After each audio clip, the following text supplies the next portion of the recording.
চিংড়ি মাছের মালাইকারির সঙ্গে বাঙালির আবেগ বরাবরই জড়িয়ে আছে। তাই তো সমগ্র বাংলা জুড়ে এই সুস্বাদু পদটি বিখ্যাত। উৎসব কিংবা অতিথি সেবায় চিংড়ি মাছের মালাইকারির কোনো তুলনাই হয় না। তাই আজকে আমি আপনাদের সঙ্গে শেয়ার করব দুর্দান্ত স্বাদের চিংড়ি মালাইকারি। তাহলে চলুন দেখে নিন আজকের রেসিপি।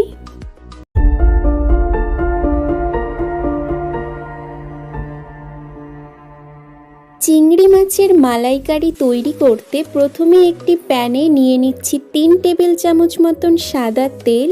তাতে দিয়ে দিচ্ছি 3 থেকে 4 চা চামচ মতন গোটা সর্ষে, 3টে শুকনো লঙ্কা, 10 থেকে 15টা কারি পাতা। সব কিছু হালকা করে ফ্রাই করে নেবার পর দিয়ে দিচ্ছি একটা মিডিয়াম সাইজের পেঁয়াজ বাটা।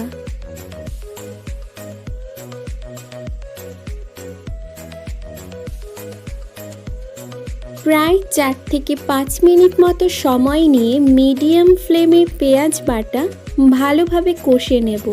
এরপর আমি এতে অ্যাড করছি 1 টেবিল চামচ মতো আদা রসুন পেস্ট।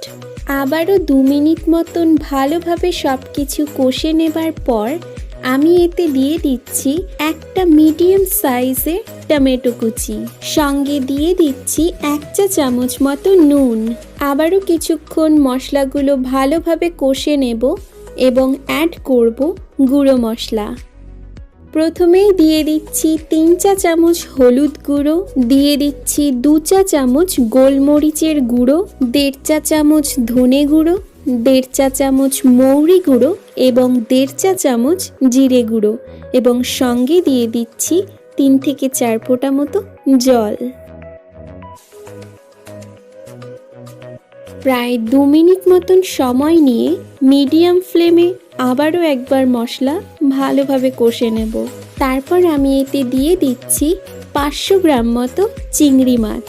চিংড়ি মাছগুলোকে আমি আগে থেকেই ভালোভাবে খোসা ছাড়িয়ে ধুয়ে রেখে দিয়েছিলাম। চিংড়ি মাছ দিয়ে একটু নাড়াচাড়া করে নেবার পর আমি এতে দিয়ে দিচ্ছি 1 কাপ মতো নারকেলের দুধ, সঙ্গে 3টে চেরা কাঁচা লঙ্কা।